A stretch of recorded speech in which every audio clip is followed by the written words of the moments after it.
What's up, guys? It's TechnoViking23 coming to you today with a little bit of commentary about Destiny. Of course, today is Wednesday, and if you guys didn't know, Bungie actually did their first reveal stream today for the Taken King. The stream went on for about an hour. They had Mark Noseworthy, the executive producer of the Taken King, and the guy who thinks that Guardians are cooler than Master Chief. They had Deej, of course, and Cosmo, the two community managers. And they also had Tyson Green, who's the design lead on the Taken King. So they went over quite a few things. They covered the tower, some of the new stuff that's going to be in the tower, and they went over a few general information items about the Taken King. There wasn't really anything I thought that was majorly noteworthy in terms of good or bad. A lot of neat features that are coming. Nothing crazy insane. It's a lot of basic stuff that some of it, quite honestly, should have been in the game earlier, but that's neither here nor there right now. What I wanted to do is just kind of go over some of that stuff and kind of give you guys that information. I'm going to try to do this to the best of my ability and just cover, what they showed. I might miss a few little things here and there, but I will link the actual stream below if you guys want to go check it out. So first off, I'm just going to start off with a couple general information items that they talked about in the stream. The first being you will start off the Taken King at whatever level your characters currently are in Destiny. So if you are a level 34 right now, you will start the Taken King at level 34. And it's going to be a very interesting way they're going to determine this. Tyson Green actually said he will be going in and they will be looking at all of your gear you have across all your characters, including what's in your vaults, and they will use that to determine what your starting level is going to be in the Taken King. So for example, I'm on my Hunter right now, who's a level 9. I actually had deleted him and gone back to redo him just because I was bored and wanted to change a few things with his appearance. But you'll notice here I'm level 9, but I do have all of my old exotics and legendaries. All this stuff is actually ascended, so I can be level 34 once I hit level 20 with this guy. So that being taken into account, basically, if they were to go in and do Taken King today, even though my guy's only level 9, he would be level 34 based on the items in his possession and what's in the vault. So that's kind of an interesting way they're going to be doing things. That's pretty cool. Another general item they are doing is if you purchase the Taken King, you will get one. It's an item you turn in. Trying to remember exactly what he calls it. Oh, a Spark of Light. But it's an item that you can basically, it's a consumable. You get one of those at your Postmaster so that you can ascend any of your characters instantly to level 25. So let's say you're a brand new player to Destiny. You can start off with, get a character to level 1, play through the first mission, go up to your Postmaster, and then basically be level 25, which is the minimum level you need to start the Taken King.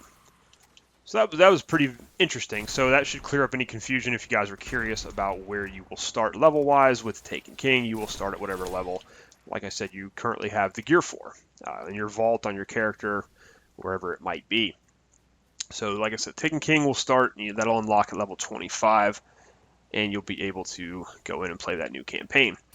Now, one interesting thing regarding that is they did kind of go over the light system now, how that's going to be working. You will go from level 1 to 40 using just XP. So like I'm in patrol mode right now, just going around killing stuff, getting XP to level up to level 20. It's going to work the exact same way for the Taken King to get to level 40. So everyone can now reach level 40, which is going to be your maximum level in terms of your level, I guess. So there won't be anybody anymore who's restricted from being, the top level in the game. Like right now, you can only hit level 34 if you play Prison of Elders or do the Nightfall and Iron Banner or whatever other, thing you can do to get the Etheric Light, like for Trials of Osiris, things like that. So right now, like let's say you're just a fairly casual player and you don't do any of the serious PvP in the game. You don't play Trials of Osiris. You don't do Iron Banner. You don't play the Nightfall Strikes. You currently right now are probably only going to be able to cap out at about level 32.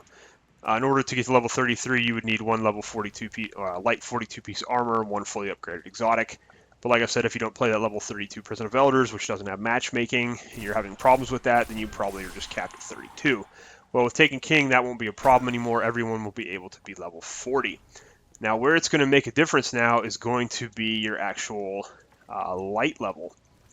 Your light level is basically going to be an average of your attack and your defense level. And what they showed is that the weapons are all going to have new attack values. Some of them have been toned down quite a bit, and they'll get higher as you go. There's going to be new weapons and armor that unlocks at level 40 and levels as you level up. And your light level is going to be an average of your defense and your attack rating. So they're going to put those together, basically a combination of all your armor, your weapons, even your ghost shells are going to have light on them. So your ghost shells now will be able to give you some upgrades and make you stronger in terms of power level. So light level now is going to basically determine some of the in-game content you'll be able to take on and some of the strikes and things, and there are going to be recommended light levels for some of the some strikes and things like that as you unlock stuff in the game as you get up to level 40. So even though you reach level 40, you may not be at the maximum level of power. People who have raid gear and people who have other better armor items and weapon items are going to be a little bit stronger than you in terms of damage they can do and damage they can take. And I think that's actually pretty good system now. It's more similar to most mainstream like MMO games, whereas like I've made comparisons to that in the past, talking about World of Warcraft, where basically everybody can get to the maximum level, but the people who do the higher end content and the harder content actually have better items, so they're a little bit more powerful. Which I don't have a problem with that. My main gripe with Destiny before was that it kind of restricted the end game levels to only the people who could do things, do the raids and things like that. So I think the new system is going to work pretty well. It's actually something I think is one of the best changes they've made. So that's basically how your light level is going to work. It's going to be a combination of your gear quality, and that's a much better system than what was in place and than what is in place right now. So very good that they're changing that. I think that's a good positive change for the game. I think that's going to definitely help out a lot of people and make it game just a lot more enjoyable now. That everybody can get to level 40 and then work on how they want to customize their character to get stronger. Now, one thing they did change is on your emblem that shows up in the game, like when you're loading for strikes and things. Right now, it'll show your Grimoire score. That is no longer going to show up. It's going to instead now show your light level. So your other teammates will be able to see exactly what your light level is and see how strong you are, how weak you are, however you want to do that. Some of the gear we did get to see, like there's going to be new endgame gear opening at level 40. So you will have level requirements on gear still, but you'll be able to unlock a lot of cool new stuff, hopefully. Quite honestly, a lot of the gear that we got to see, I wasn't really impressed with the redesigns, the weapons, the new weapons. Some of the color schemes look kind of silly. And a lot of the armor items that they're saying it's new armor, it's basically just the old stuff reskinned from Vanilla Destiny. All the new faction armor, it was all Vanilla Destiny and Dark Below Destiny armor reskinned, and that's what they're calling the new faction armor. So just a couple of tidbits there, my opinion on some of that stuff, and very interesting there. Now, one thing that they did go over also was how your currency, they are streamlining the currency in the game. Right now, of course, you guys know you have your Vanguard marks and your Crucible marks, and those cap out at 100 per week. You can only earn 200 total, but you can get 100 per week on those right now as the game currently works. That is all going to be changing now. You will only have one mark system. It's going to be legendary marks. And you can earn, there's a cap of 200 on legendary marks. However, the cool thing they did talk about is there's no longer a weekly cap. So you can cap out at 200, you can go spend them in the tower at the vendors, and then you can actually go back out into the world, do whatever is necessary, and you can rebuild all the way up to 200 again. So there is no longer a weekly cap on marks, which is great. It means people are going to be able to, you're not going to have to wait as long to get weapons and armor and things, which that's one of the complaints a lot of people had was there was this big grind, to try to get things like, let's say you wanted to get a weapon from, say, one of the factions, and you can only grind 150 Crucible marks, or you can only grind 100 Crucible marks in a week, and then the weapons all cost 150. So, of course, you have to spend an entire week getting those 100 marks, and then you have to wait till the weekly reset and then earn in the other 50 so that you basically can then buy your weapon. So at the minimum, it's going to take you, 7 or 8 days just to get a new weapon you want to pick up. So that was very frustrating, very annoying in older Destiny, and looks like it's going to be going away with this. Though I'm sure they'll find some way to replace the grind. They're not going to completely eliminate it. As I've said in the past, you know, Activision loves that player engagement time number, and I'm sure there's going to be a way that they will, you know, make. There's going to be a new grind. They're adding in a couple different reputation systems that are going to be a little bit newer, so you'll have that to grind. But we'll take a look. You know, we'll talk about that later on. So that was just some of the general information they went over, and then they spent quite a bit of time in the tower, going over some of the new tower stuff. So I'll cover that now. I'm going to try to talk about as much of that as I can in depth here, and I'll just cover over what they went into each area of the tower. And they basically started off with the speaker. They went over to check out the speaker. He's got some interesting new things. Now, he still will have the material exchange, so you can still exchange stuff in for like raid materials and year one materials. Not really sure why you'll need those anymore, because most of the year one weapons, in terms of PvE, it looks like they're not going to be usable.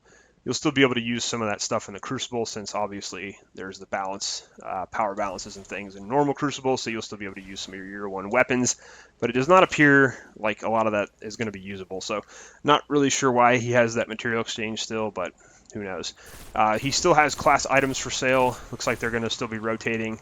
He did not appear to have as many as he currently carries, so some of the older ones, a lot of people are speculating they might be going away, but I don't, you know, there's nothing to confirm that.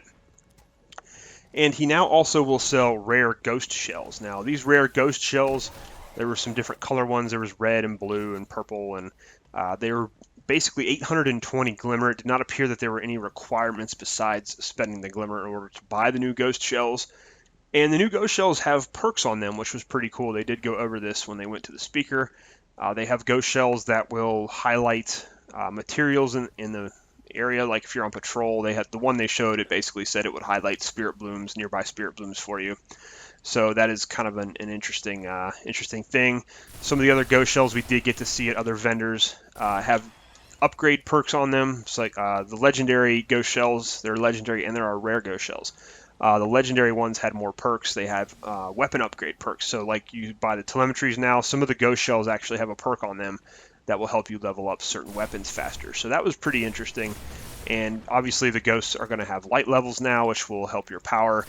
And, you know, obviously the rare are not going to have as high of light level as the legendary ones. And you'll be able to unlock those ghosts at different levels as well. So you'll have better light levels on them. So at least they're going to be making your ghost shell kind of useful now. And there's going to be more than 2 in the game right now. It's like you've got the plain old white ghost shell. And then if you did order the Digital Guardian Edition, or the day one when the game first came out, you got the red shell, the red striped shell, which is okay. But really, this is something personally I think ghost shells should have been in this game from day one. There should have been more than 2 that were available. It was just an added layer of customization that people did not have access to.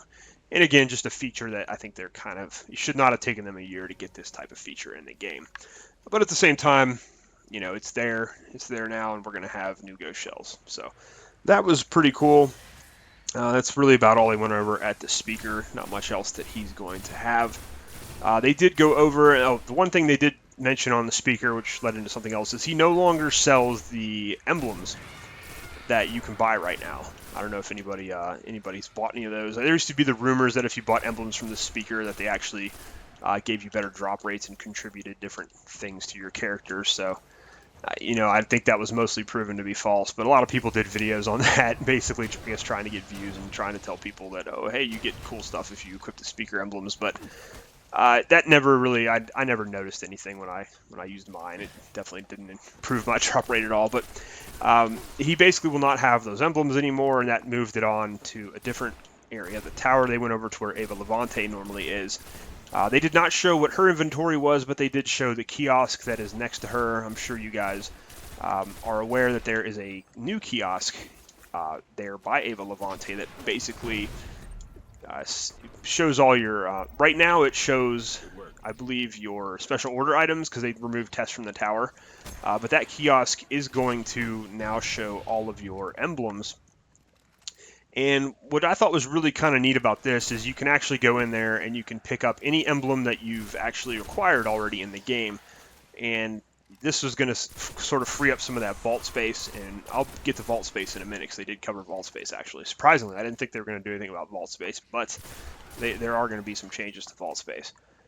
But anyway, so you will be able to pick up any of those emblems that you've already got in the game from this kiosk, and this kiosk also will show you all the emblems that you have not collected. Now there's going to be new ways to pick up emblems now in the game, which is interesting. Some of the ones they actually went over, where they scrolled over them, you could see the requirements for them. They didn't, it was just you had to kind of catch it really quick. But there, a couple of the ones that I saw were now you can get emblems from completing Vanguard strikes. So now sometimes they'll drop those shaders. You can now also get emblems from that, which is pretty neat. There were also some for doing like Cryptarch. It showed that some dropped from the Cryptarch engrams and other things. So there's going to be new ways to get emblems.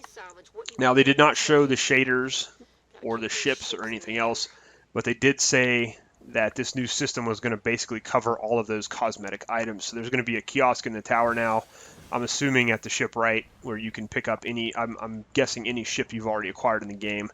And it'll show you also how to get some of those other ships, because there's a lot of ships in the game now between all the expansions. So it'll show you exactly what you need to do to get the ships that you don't have. It'll tell you if you have to run strikes for them or whatever you have to do. So that's going to be nice. There's also going to be a kiosk for all the shaders. Any shader you've ever acquired in the game is going to be there, and you'll be able to just pick it up from there if you want. And it will tell you also how to acquire any of the shaders you don't have. So that'll be nice to know actually what you'll have to do now, because there's a lot of shaders in this game. I honestly have been playing this game since it came out. There's a ton of shaders I don't have and have no clue really how to get them, besides just grinding up factions and things like that. So it's going to be a little bit more clear now how you have to go out and get these items, and I'm sure there's still going to be fairly significant grind for them, but at least now you sort of know what you have to do. So that was pretty cool. They're basically going to be putting all those kiosks into the tower. And again, they didn't show all of them. They only showed the one for the emblems. But I believe this is also another way they're trying to alleviate the vault space problems. Because now you're not going to have to carry all that stuff with you if you don't want to. You won't have to store those items in your vault if you don't want to. So pretty good, pretty good way to sort of streamline things. Make it a little bit easier on your inventory management. So after they went to that kiosk, they did go over to Executor Hideo with New Monarchy, and they kind of showed some of the new stuff that's going to be going on with the factions.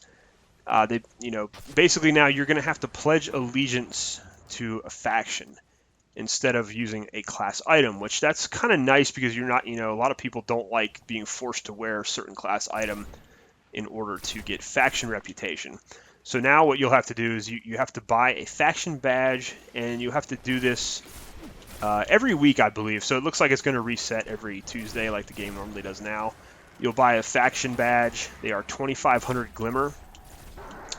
And basically what you will do then is you will earn reputation for that faction from anything that you do. Now, they are making a change that I said should have been done a long time ago. I called for this like 3 months after the game came out. And basically what happens now is when you have that faction badge, you will gain faction reputation whether you're doing PvP or PvE, and you will get it in addition to to what you're doing. So like, let's say you're playing on the Crucible right now. If you do PvP right now, you only get reputation for either the Crucible or the faction that you're using your class item for. When Taken King comes out, you will actually be able to get reputation for the Crucible and also for whatever faction you have pledged allegiance to for that week. So it won't be exclusive now to either one. You'll actually be able to gain all that at the same time, which I think is a really good change. It's something that's been much needed in the game before. Obviously, it was just there to kind of increase grind time for what you wanted to do. So they're eliminating that, which is nice. That's pretty cool. They did show a few of the new Monarchy weapons. Most of it just looks like reskinned. They do have some of the new Suros guns. There's going to be some new weapon designs, but nothing really kind of crazy or out of the ordinary. They did say that faction allegiance, you'll be able to change it once a week. So let's say you decide you want to do New Monarchy, and then a day later you're like, crap, I wanted to do Dead Orbit. You can change it once that week, but that's it. So then you could go and you could change it to Dead Orbit, but then once you did that, you'd be stuck with Dead Orbit for the entire week. So that's the way that's going to work. So once a week, you'll have to go and buy this faction badge, and that's how you earn your faction reputation. They did say faction packages were going to get a lot better, which that's welcome news because faction packages right now are an absolute joke. You do all that work to grind a level of your faction, and then it's usually like a mode of light or a strange coin. You don't get hardly anything out of it. Most of the stuff you get out of those faction packages, you can get like within 5 minutes out in the wild doing whatever, getting a blue engram that turns into a strange coin or anything like that. Well, he did say now that the faction packages are going to give you at least one guaranteed legendary item. So that could be a weapon or an armor piece, maybe a ghost shell. I don't know, but you will be able to get at least one legendary item. He said there's going to be a higher chance at getting shaders in these packages. I'm sure we all have the horror stories of that faction we really wanted that shader from, whether it was New Monarchy or the Dead Orbit shaders like Revenant that everybody loves. And you're like rank 90 with a faction and you still haven't seen a shader drop, which if you're like me, that's pretty much the problem I've had in this game. I think I've only gotten one New Monarchy shader in all the time I've ever played Destiny, so that's going to be changing. And he also said when you do get one of those faction shaders, it will actually take that out of your, that'll be taken out of your loot table with that faction, so you'll have a better chance at getting the other shaders you haven't received yet.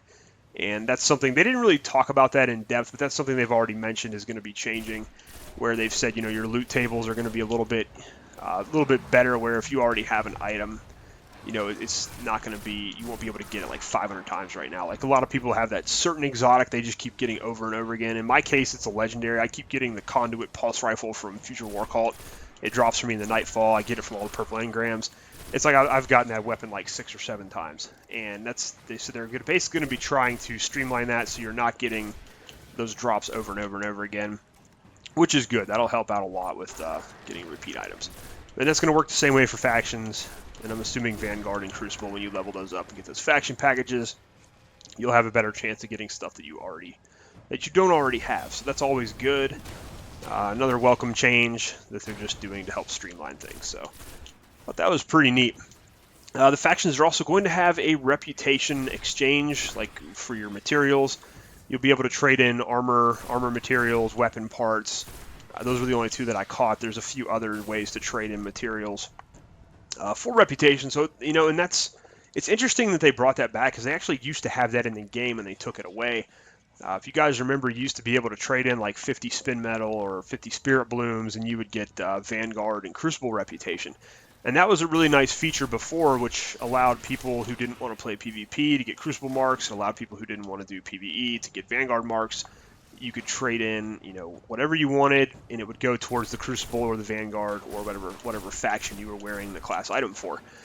They took that out, and they made it so you can only buy materials. They wanted to kind of eliminate the need for farming, which is something, quite honestly, I was not a huge fan of, because I don't mind, I'm an old school MMO game player. I don't mind farming whatsoever.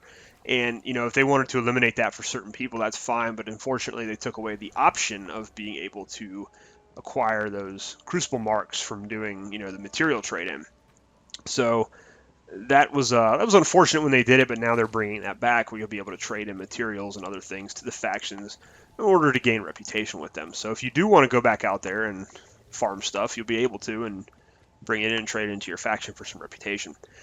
That's also, I think, why they went and they changed it to just legendary marks now. So now those legendary marks, you'll be able to purchase faction gear with those, so you don't have to play PvP just to earn marks to buy stuff from the factions now, which that never made sense to me, why you could get faction reputation from doing Vanguard bounties, but you couldn't use Vanguard marks to buy faction gear. So they've cleared up the confusion on that one. So going to be much easier now to go and do that stuff. So that's pretty cool. That was pretty much it for what they saw with New Monarchy. They did show some of the armor off. The armor mostly looks like I said, old vanilla Dark Below Destiny gear. But it did show that the armor is going to have new perks, and you're going to be able to switch between perks. When I say new perks, just trying to remember some of the ones they showed. There was things like you would get higher armor for running a certain subclass. You would take less damage from certain splash damage, like from solar damage. So those would come in handy, like for a Nightfall Strike. You could basically go in and you would take less damage from whatever the burn modifier is if you had that certain kind of armor. So there's definitely some cool new stuff that's coming on the armor perks. The armor still looks kind of but at least they're going to be adding some new perks and making the armor a little bit more important. in the game. So after New Monarchy, they went over to Lord Shaxx. As you guys know, he is the Crucible handler and one of the PvP vendors across from the Quartermaster. They showed some of his new items. He's going to have legendary ghost shells, which is pretty cool. And those have a little bit better light and a little bit better perks than the rare ghost shells that the speaker sells. So you'll be able to purchase those for legendary marks, and depending on what rank you are with the Crucible. Now your rank will carry over, so if you're rank 3 right now, or rank 10, or whatever you are with the Crucible, that's what you will be when the game Taken King comes out. Lord Shaxx now is also going to give you Crucible quests to do, and he'll have 4 or 5 of those each week, and then he'll have a weekly Crucible bounty. So if you complete all of the bounties he gives you in a given week, you'll actually then be able to complete this weekly bounty, and it said it rewards random rewards, but they said it's basically a Nightfall Strike quality level reward, so you'll get, an exotic or legendary, something, hopefully not 12 strange coins or something like that, but still, that's kind of neat. If you complete all the bounties, you'll get something cool. So they went over that with Lord Shaxx, and of course, like I said, you can use those legendary marks to buy Crucible stuff now. That was something I kind of covered with New Monarchy, and that's going to be pretty awesome. Now, the Crucible Quartermaster, who's across from Shaxx, he's the robot. He actually is going to have new weapon bounties each week to do in the Crucible. There's some really interesting ones. There's ones that's like get at least 6 pulse rifle kills in a match. Lord Shaxx had one that you were supposed to get kills with a weapon while your team held 2 zones in control. So they're definitely changing up the bounties, which is good, because too many of the bounties right now are like the exact same identical thing. And it's been a while. It's been an entire year, and with two expansions have released, and we have not seen any any change in the bounties, and it's just kind of ridiculous they waited a year to do this, but again, at least it's new stuff, right? So that was pretty much all they showed with Lord Shaxx. Then they moved on to the Hall of Guardians, and of course, if you guys know, that is down by Kate 6 and Ikora and Commander Zavala. And what they showed there is there are going to be 2 new kiosks there. Actually, these are going to be collections. You're going to have an exotic armor collection and an exotic weapon collection. I'm going to try to remember exactly everything they said on these. Some of it seemed a little complicated, but I don't know. Basically, any exotic that you have found in year 1 that you've ever acquired at any point in time. And, they weren't clear on this. They didn't say if you've ever acquired or if it's currently in your inventory. You will have access to that exotic in these collections. You'll have the spot there where you'll be able to basically pick them up. You do have to spend exotic shards and sometimes legendary marks to regain some of the exotics that you've possibly dismantled or have and lost, or whatever happened to it. But the collections are going to show you all the exotics you used in year 1, and they're also going to show you any of the exotics you've acquired in year 2. And this is for both armor and weapons. And this is going to be account-wide, so anything that you've ever collected. So, like, if I go there on my hunter, it'll show me all the Titan stuff that I've got. All that's going to, it's going to show me pretty much all the weapons and armor I've had from year 1. Now, one interesting point that they went over is that certain year 1 exotics were going to carry over to year 2, and they were going to be year 2 versions of certain year 1 exotics. Now, they showed a few of these, like there's a new Suros regime, which has actually got a new black paint scheme. Looked kind of cool. The Last Word appears to be carrying over, Hawkmoon, so there's going to be year 2 variants of these. Now, the interesting thing is your year 1 exotics are going to be usable at level 20. So, like it is now, if you have them, you get to level 20, you can open up those year 1 exotics. But the interesting thing is, those exotics now are, like, say my Last Word here, it's 365 attack. Those new year 1 exotics are now going to be, you're only going to have 160 is the attack level. And actually, that's going to be the light level now on there. So you'll be able to actually go in and use those with the current game. Now, the new year 2 exotics will not be available till level 40. So, like the new Suros regime, you won't be able to use it till you get to level 40. Which is interesting, and it will have a higher attack level. Now, the one thing that is and this is a little bit of speculation on my part here, but I noticed that there was no way to upgrade your year 1 exotics. Like, so the level 20 exotics, there was no, like, it didn't appear that there was any way to ascend them or bring them up to the level 40 version. So if there is a level 40 version of that exotic, it'll be what, what I just, the year 2 edition is what it will be called. So like the year 2 Surge Regime will be the level 40. The year 2 Hawk Moon will be level 40. The year 2 Last Word will be level 40. Interestingly enough, there did not appear to be a year 2 Gjallarhorn or a year 2 Thorn. So pure speculation on my part, guys, but apparently those weapons are not going to be usable when you get to level 40 in the game. I mean, of course, you could still use them in PvP if you want. But that's going to be really interesting to see how they do that. So I guess if there's an Iron Banner after Taken King comes out, your old year one Thorn is not going to be very effective at level 40 anymore. So interesting. And again, I said mostly speculation. It's just they didn't go over it. They didn't answer the questions about it. So I'm assuming that means this stuff is not going to be coming forward with year 2. So take that for what you will. If you guys watch the stream, you'll see the part I'm talking about. But yeah, they did not really talk about that too in depth. They didn't mention anything. So very, very interesting to see how those exotics carry over. And I know some people will be upset if they can't use their Gjallarhorn in year 2. Of course, you will be able to use those weapons when you first start off, but they said as basically you play the Taken King storyline and the new stuff with Taken King, you'll find common and rare weapons that are much better than your current legendaries, which kind of is a shame. Now, they did not go over raid weapons. They didn't go over anything with the raids that are currently in the game. Hopefully, they will cover that in a future stream. I believe they are doing a stream that's going to cover the new raid, but they did not say anything about how current raid weapons would work. Like your Vaulted Glass weapons and your Crota Zen weapons. So I don't know, guys. Not sure how if those are going to be able to be brought up again. They're probably going to have just that year 1 attack value, light value, and you'll be able to use them at level 20 and a little bit higher, but you're probably not going to be able to use them much at level 40 in the actual game. So we'll see if they reveal any more information about that, but so far they have not. So that might be kind of unfortunate.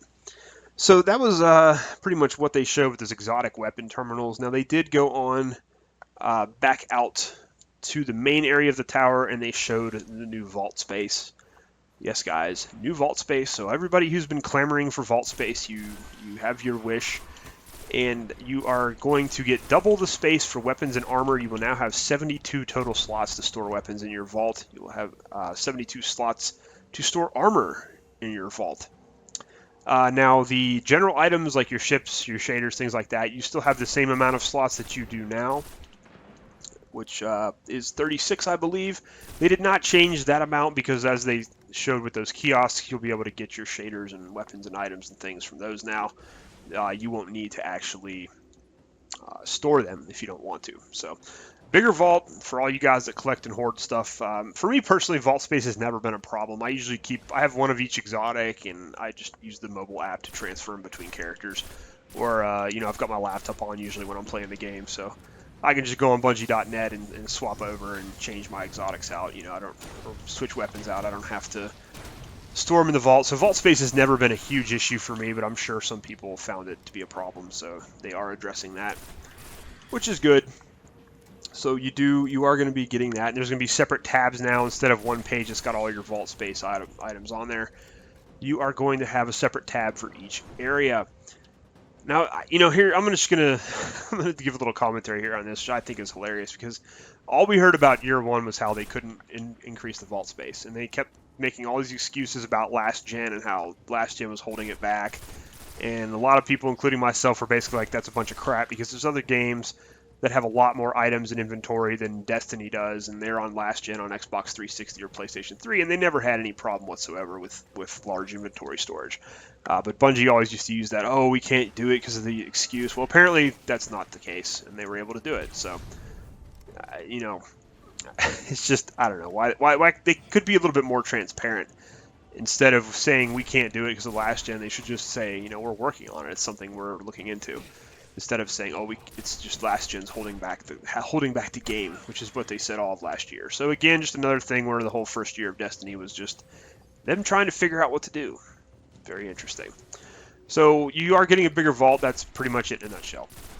Moving on, they did go up to the gunsmith, which was actually the last part of the stream. The stream only went on for about an hour.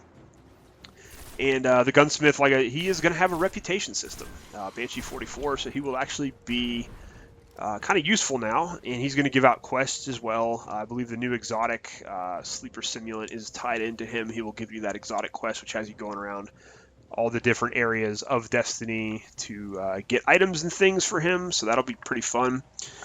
He's going to allow you to field test weapons now. Now, all of these field tested weapons appear to be rares. They did not show any legendaries.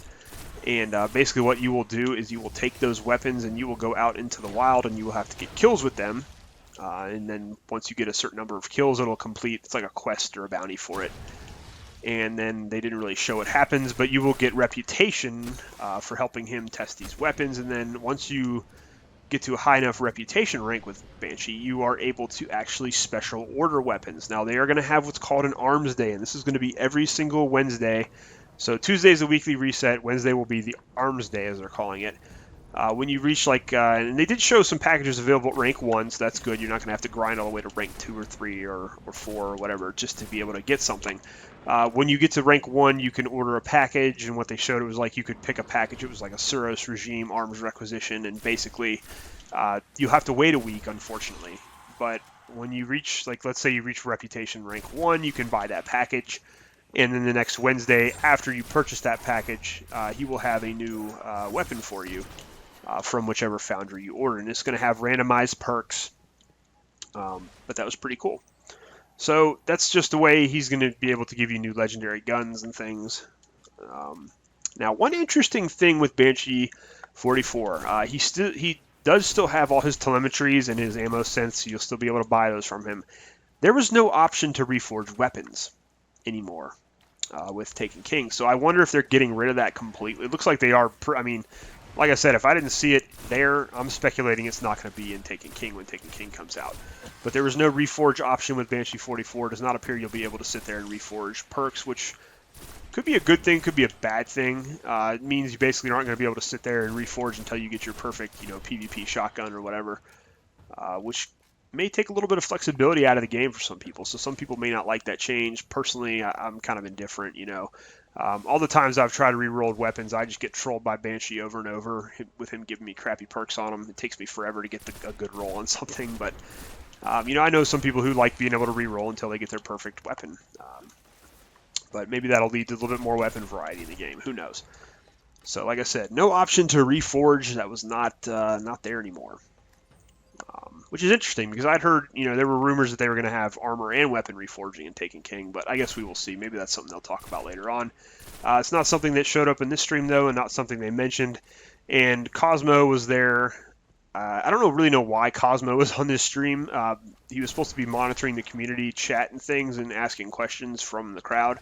But it kind of just turned into this big, long joke about vault space. Every time Deej would ask him, do you have any questions from the community, he would make this joke about, oh, so-and-so 2570 wants to know about vault space, and they'd be like, oh no, we're going to talk about vault space, and it became this running joke where every time they cut the Cosmo, he'd ask about vault space from somebody in the community, and they just made a joke about it instead of actually answering some real questions about some of the concerns people had. Like when people were asking about reforging, people in the chat were asking about reforging, they were asking about etheric light, what it would happen to etheric light in terms of currency and ascending weapons in year 2. And they ignored these for the most. They didn't touch on these at all. They ignored most of these. Really, there were some really good questions in the chat, and they just got ignored so that we could have a big joke about vault space. So that was definitely not that great. That's pretty much it for the stream for the major stuff. Like I said, really the exotic thing is what I have the most questions about. If they're going to be making certain exotics like Gjallarhorn and Thorn kind of like non-existent in this next expansion. It's going to be very interesting. A couple little general items too I didn't go over in the beginning. You will be able to carry 16 bounties now, and instead of having to just go to your page on your inventory to do your bounties, if you pull up your ghost like this now, it's going to show you all your bounties and quests that you're currently working on in the right hand corner. The other cool thing with bounties now is you will be able to actually turn those in no matter where you are. So let's say I'm out here in the world, I complete a bounty, I can actually go to my bounty quest page on my inventory and just press X and it will turn it in from here, and I'll get my experience. So that's going to save a lot of time having to go to orbit, go back to the tower, and do those kinds of things. So that's also going to cut down on time. So they're doing a lot of things to cut down on grind, it appears, again. But like I said, House of Wolves, they said they were doing a lot to get rid of the grind, and they just replaced it in other areas. I'm sure there's still going to be some grind, guys, to get the things you want and to increase your playtime. Because like I said, that's Activision's number one thing. They want to know how many people are spending however many hours in Destiny every day or every week, whatever. That's all they talk about to their shareholders is we have X players playing, 5 hours a day and all that other stuff. So that's pretty much it, guys. If you have any questions about any of this stuff, feel free to ask them below. If there's anything I missed that you wanted to see me kind of comment on, list that as well, and I can maybe do a separate video on that. But my overall thoughts on this stream were it was, I don't know, it just didn't seem to be any reason to be hyped at all for Taken King. Most of the stuff they're adding, like I said, is just it's stuff that needed to be in the game. This is not stuff that we should all be getting super excited about. And there's some things they did not go over, which was kind of weird. They're in the tower, they were supposed to be talking about the new tower. They did not show the shipwright. They did not show Eris. Eris was conspicuous by her absence. I believe she was actually missing when they walked by the spot she's normally in, so they must be moving her somewhere. But yeah, there's a lot of things they didn't go over. It's kind of a very short reveal. They didn't do any gameplay reveal or anything. Just like I said, just went through the tower and showed a couple things here or there. Like I said, the community questions thing with Cosmo was kind of a joke. They just kept doing vault-based questions and making it really stupid instead of actually asking good questions from the community. So that was kind of a letdown. And yeah, not a great stream, but they had over 260,000 people tune in for the stream, so that's a lot more than they ever had for any of the House of Wolves streams. So there are a lot of people that are definitely looking for information on Taken King, and it just shows that there's still pretty big interest in Destiny despite Bungie completely fumbling year one. So we'll see how that works out. Now they are going to have a few more streams on the game. There's going to be one next week and the week after, pretty much on Tuesday or on Wednesday of each week at 2 p.m. Eastern Time or 11 p.m. Pacific Time. I don't know about other times out in the world, guys, but you guys can go to Bungie.net and find their Twitch streaming schedule.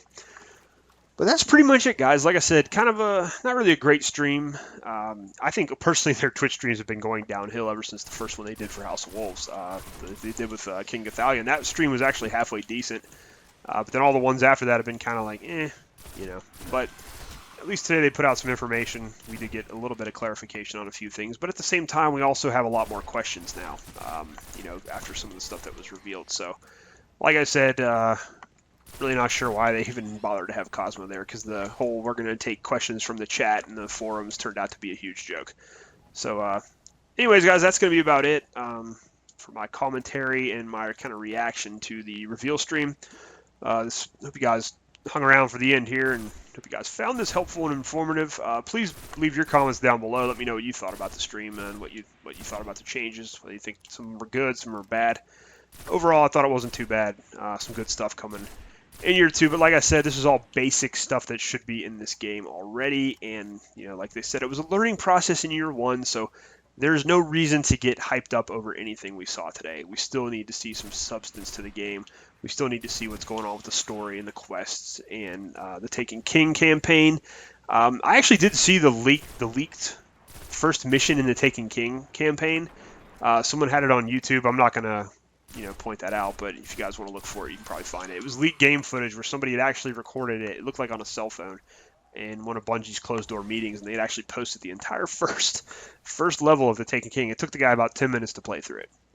So that sounds a lot like House of Wolves, where you were able to just run through all the new missions really quick. So I'm going to still withhold judgment until we can see more substance and see what's on the game. So I'm hoping that the next couple streams they do are going to actually show us more gameplay stuff and stuff about the story and the characters and things like that, because that's really what I'm mostly interested in with this game. I'm not really all that concerned about the stuff that's going on in the tower and new cosmetic items and all that other junk. So we'll see. Anyways, guys, I've rambled on long enough, so I hope you've enjoyed this video. I hope you guys are having a great day. Like I said, feel free to comment below. Let me know what you thought about the stream. Thanks for watching, guys, and I will see you again next time.